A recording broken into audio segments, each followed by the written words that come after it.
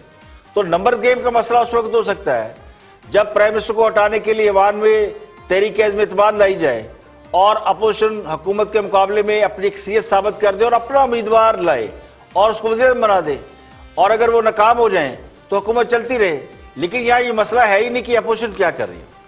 سوال تو حکومت کی پرفارمنس اور کارکردگی کے حوالے سے اٹھ رہے ہیں، اور تمام سٹیک ہولڈر اس وقت یہ سوچ رہے ہیں کہ جن سے نہ معیشت سنبھل رہی ہے، نہ فیصلے ٹھیک کر پا رہے ہیں، فیصلہ سازی بھی کمزور ہے، اور سب سے اہم بات کہ حکومت کی کوئی ریٹ ہی نہیں ہے. حکومت کی ریٹ سب سے زیادہ کمزور نظر آتی ہے. حالت یہ حکومت کسی چیز پہ پیٹرول کی قیمت کم کرتی ہے تو پتہ چلتا ہے کہ وہ بلیک میل ہو کے یا کسی وجہ سے قیمت بڑھانی پڑتی ہے، تو حکومت کی ریٹ تو کہیں نظر نہیں آتی. تو ایسی حکومت کتنی دیر چل سکتی ہے؟ تو ملک کو مزید نقصان پہنچائے بغیر یہ حکومت 5 سال مکمل کرتی ہے یہ نہیں کر سکتی. یہ سب سے اہم سوال ہے، باقی باتیں سب ثانوی ہیں. اب ایک حکومتی ورژن لیتے ہیں. وزیر اعظم کے ترجمان ہیں شہباز گل، معاون خصوصی بھی ہیں. دیکھتے ہیں کہ وہ کیا فرماتے ہیں. Watch this. طرح سے گورنمنٹ کرتے، گورنمنٹ میں آتے ہی پیپلز پارٹی کو یہ کہتے کہ آپ ادھر لوٹیں ہم ادھر لوٹیں مل کے، اور ہم ان کو نون لیگ کو اپوزیشن میں رہنے دیتے، ان کے ساتھ مل جاتے اور مل کے نعرے مارتے. نہ ہمیں حکومت گرنے کا فکر ہوتی، جیسے یہ ایک دوسرے کو گارڈ آف آنر دیتے تھے اور 100 ڈشز کے کھانے ادھر بلا کے اور الیکشن میں کہتے تھے پیٹ پھاڑ کے پیسے نکالیں گے، اور اس کے بعد ایک دوسرے کو بھائی بھائی بنا لیتے تھے اور کہتے تھے معافی مانگتے ہیں جو کچھ ہم نے پہلے کیا، ہمیں قوم کے وسیع تر مفاد میں مل کے لوٹنا چاہیے. ایک طریقہ عمران خان کے پاس تھا، یہ تھا، وہ نہیں لیا گیا. مشکل رستہ لیا گیا. مشکل رستہ کون سا ہے کہ ہم نے اپنے آبجیکٹیوز کے اوپر کمپرومائز نہیں کرنا. آبجیکٹیوز کیا ہے؟ چینی پہلے بھی ہمیشہ ہوتی رہی، ہمارے زمانے میں ہوئی، ایکشن لیا، اپنی پارٹی کے لوگ بھی بے نقاب ہوئے، کیے. اب عمران خان جو ہے وہ ڈکٹیٹر نہیں ہے یا وہ بادشاہ سلامت نہیں کہ انہوں نے بندے کی کان پٹی پہ پستول رکھ کے اس کو گولی مار دینی ہے. عدالتوں میں ایف آئی اے نے، نیب نے کیسز کرنے، عدالتوں نے سزا دینی ہے. جو حکومت کر سکتی تھی شوگر کرائسس میں آپ کے نزدیک آپ جواب دینے دیجیے گا. جواب دینے دیجیے. کامران میں 3 ورسز 1 ہوں. کامران میں 3 ورسز 1 ہوں. کامران میں 3 ورسز 1 ہوں. مجھے جواب دینے دیجیے آپ پلیز. ایسے نہ کیجیے، جواب دینے دیجیے. اچھا دوسرا یہ ہے کہ دوسرا یہ دیکھیے کہ اب عمران خان کے ذمہ جو کام تھا انہوں نے کر دیا، اب ریاست کے دوسرے اداروں نے بھی کام کرنا ہے. عمران خان نے 70 سال میں 72 سال میں یہ سب کچھ تباہ نہیں کیا. یہ چینی مافیا عمران خان نے نہیں بنائی. یہ جو سپریم کورٹ کے احکامات کے باوجود شریف اپنی ملیں جو ہیں وہ یہاں سے اکھاڑ کے ساؤتھ لے گئے تھے، وہ عمران خان نے نہیں کی تھی. یہ پورے کا پورا کارٹل عمران خان نے نہیں بنایا تھا. وہ فکس کر رہے ہیں، اس میں وقت لگے گا. مجھے نہیں پتا 50 سال لگیں گے شاید، کیونکہ قوموں کو 400 سال لگے. پہلے کہتے تھے کہ 100 دن میں کایا پلٹ دیں گے، پھر کہا 6 ماہ میں تبدیلی آ جائے گی، پھر کہا مثبت خبریں دے تبدیلی آنے والی ہے. آج یہ فرما رہے ہیں کہ سسٹم خراب ہے اور تبدیلی کرنے میں 5 سال لگیں گے. تو اسے ٹرک کی بتیاں نہیں کہتے تو اور کیا کہتے ہیں؟ یعنی بڑے میاں تو بڑے میاں، چھوٹے میاں سبحان اللہ. اب یہ کہا جا رہا ہے کہ وزیر اعظم کے پاس 2 راستے تھے، مشکل راستہ اور آسان راستہ، تو انہوں نے مشکل راستہ اختیار کر لیا. سبحان اللہ. اس کا رزلٹ یہ ہے کہ آج پورا پاکستان ہی مشکل میں ہے. میرے نزدیک خان صاحب کو صرف ایک راستہ اختیار کرنا چاہیے تھا، اور یہ میں بڑا سنسیریٹی کے ساتھ کہہ رہا ہوں کہ وہ صرف اپنے وعدوں پر عمل کرتے جو انہوں نے وعدے کیے تھے. اگر انہوں نے کہا تھا کہ باہر سے وہ 200 ایکسپرٹ پاکستان لائیں گے اور لے آتے، ان سے اداروں میں ریفارم کراتے، اوورسیز پاکستانیوں کا اعتماد حاصل کرتے، اور وہ جو $200 ارب جس کے بارے میں مراد سعید کہا کرتے ہیں، وہ $200 ارب نہ آتے، $100 ارب ہی لے آتے.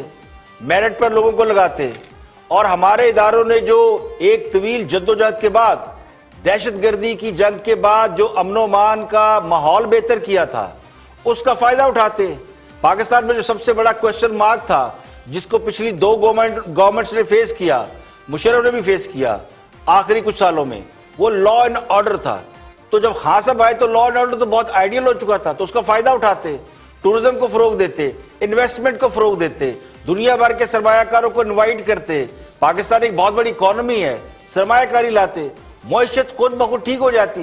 تو ان میں سے ایک کام بھی نہیں کیا، اور جو کام کیا وہ اپوزیشن کے ساتھ میچ ڈال کر بیٹھ گئے۔ مافیا سے نجات دلانے کا وعدہ کیا تو پتہ چلا کہ مافیا کے لوگ خود حکومت میں بیٹھے ہیں۔ تو اصل مسئلہ یہ نہیں ہے کہ خان صاحب نے کوئی مشکل راستہ اختیار کر کے قوم کی نیا پار لگا دی۔ اصل معاملہ یہ ہے کہ 22 ماہ کی نالائکیوں کی وجہ سے ہم جس گرداب میں پھنس گئے ہیں یا پھنستے جا رہے ہیں، اس میں سے اب کیسے نکلیں گے؟ یہاں پہ لیں گے بریک، اور بریک کے بعد واپس آئیں گے اور بھی ہم موضوعات آپ کے ساتھ شیئر کریں گے۔ ہمارے ساتھ رہیے گا۔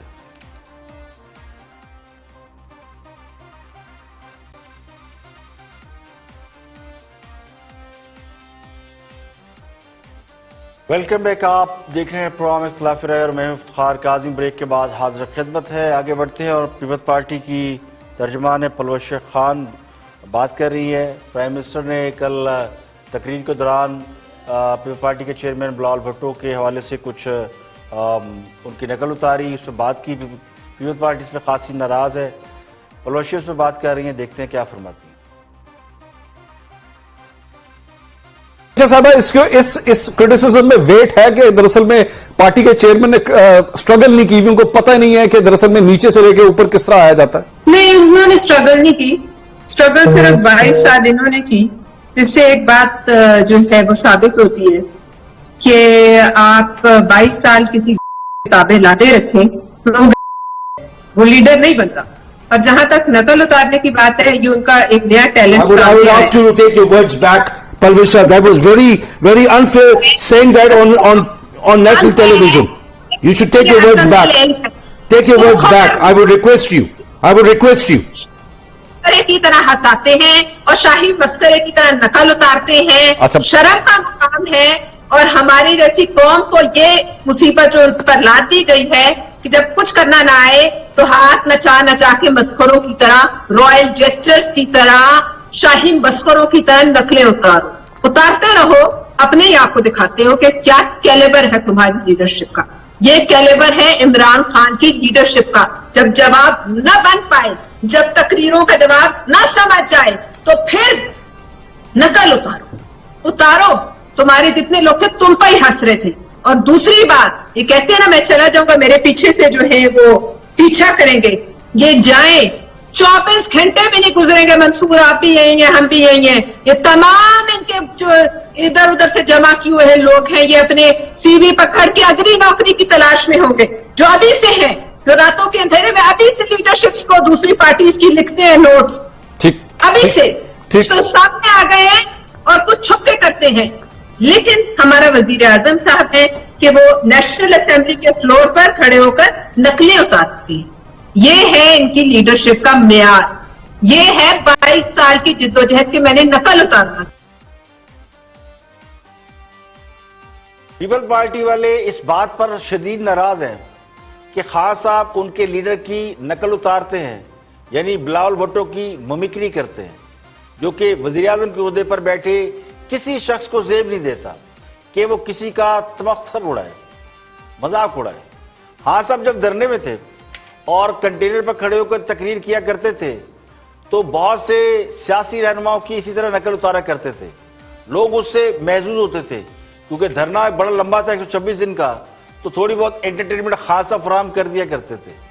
لیکن چونکہ اس وقت وزیر اعظم کے عہدے پر فائز نہیں تھے تو ان پر اس ذمہ داری کا اطلاق نہیں ہوتا تھا۔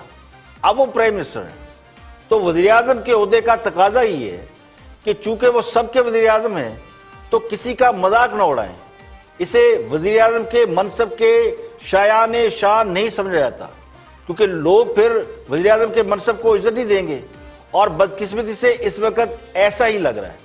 تو پیپلز پارٹی والوں کو بھی یہ چاہیے کہ تھوڑا حوصلہ رکھیں، اگر کوئی بات بری لگی ہے تو اس پر پروٹیسٹ کریں، لیکن اس منصب کی اتنی توہین نہ کریں کہ کل کو اگر ان کی جماعت کا بندہ وزیر اعظم بن جائے تو لوگ اس کی بھی عزت یا توقیر نہ کر سکیں۔ اور پنجاب نے کرونا وائرس کے پھیلاؤ کو روکنے کے لیے لگائے گئے لاک ڈاؤن میں مزید 15 روز کی توسیع کر دی ہے۔ نوٹیفیکیشن کے مطابق صوبہ پنجاب میں تعلیمی ادارے، شادی ہال، ریسٹوران، پارک اور سینما ہال بدستور بند رہیں گے۔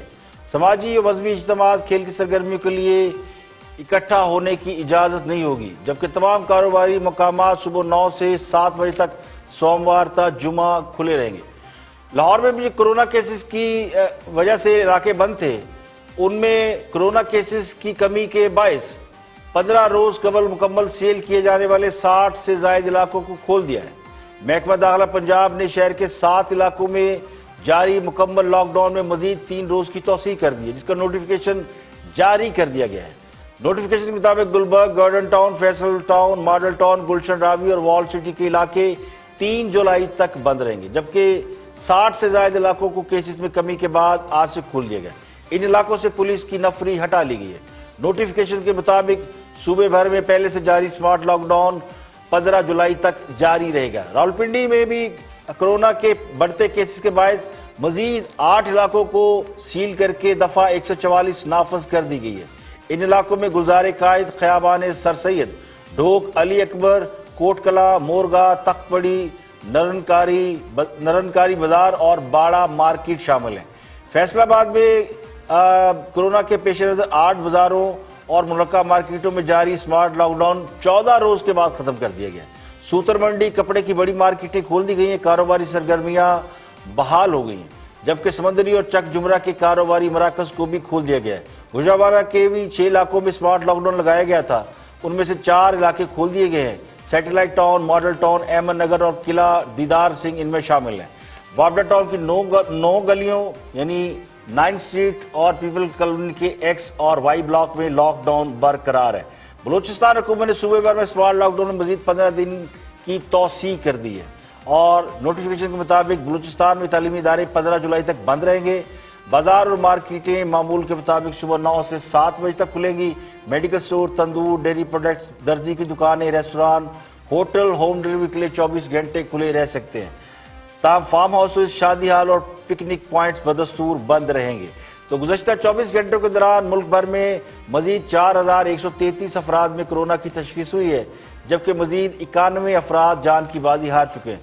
تو پاکستان میں مصدقہ مریضوں کی تعداد 2,13,470 ہوئی ہے، جبکہ ہلاکتوں کی تعداد 4,395 ہوئی ہے۔ اور اچھی خبر یہ کہ 1,0802 مریض کرونا کے مرض میں مبتلا ہونے کے بعد صحت یاب بھی ہو چکے ہیں۔ تو اس وقت جو ایکٹیو کیس ہے پاکستان کے اندر وہ 1,08,273 ہے، جن میں سے 5,050 لوگ ہاسپٹل میں زیر علاج ہیں اور باقی کوارنٹین میں، گھروں میں کوارنٹین ہیں۔ 491 کرونا مریض وینٹیلیٹر پر ہیں۔ تو national command and operation centre کے مطابق سندھ میں مریضوں کی تعداد 84,640 اور پنجاب میں 76,262، خیبر پختونخوا میں 26,000، بلوچستان میں 10,476، اسلام آباد میں 12,912، آزاد جموں کشمیر میں 1,093، گلگت بلتستان میں 489 ہے۔ پنجاب میں اب تک 1,762 لوگ، سندھ میں 1,377، خیبر پختونخوا میں 951، اسلام آباد میں 128، بلوچستان میں 121، گلگت بلتستان میں 27 اور آزاد کشمیر میں 30 افراد اس کی وجہ سے ہلاک ہو چکے ہیں۔ گزشتہ 2 روز کے دوران سندھ پولیس کے مزید 30 اہلکار کرونا وائرس کا شکار ہوئے۔ تو سندھ پولیس کے جو لوگ کرونا وائرس سے متاثر ہیں ان کی تعداد 1255 ہو گئی ہے۔ 910 افسران اور اہلکار زیر علاج ہیں، 332 ان میں سے صحت یاب ہو چکے ہیں، اور اب تک سندھ پولیس کے 13 اہلکار کورونا کی وجہ سے شہید ہو چکے ہیں۔ دنیا بھر میں کرونا وائرس سے اموات کی تعداد 5,14,000 سے تجاوز کر گئی ہے۔ متاثرہ افراد کی تعداد 1,06,00,000 ہے۔ امریکہ میں مزید ایک روز کے دوران 308 افراد جاں بحق ہوئے، ہلاک ہونے والی تعداد 1,30,000 ہے۔ امریکہ میں 27,27,000 افراد میں کرونا وائرس پایا گیا۔ برازیل اب بھی دوسرے نمبر پر ہے، جہاں پہ 542 لوگ پچھلے 24 گھنٹوں میں ہلاک ہوئے اور 14 لاکھ مریض ہیں۔ اس کے علاوہ بھارت میں کرونا سے گزشتہ 24 گھنٹوں کے دوران 506 لوگ ہلاک ہوئے ہیں اور ہلاکتوں کی تعداد بھارت کے اندر 17,400 ہو گئی ہے۔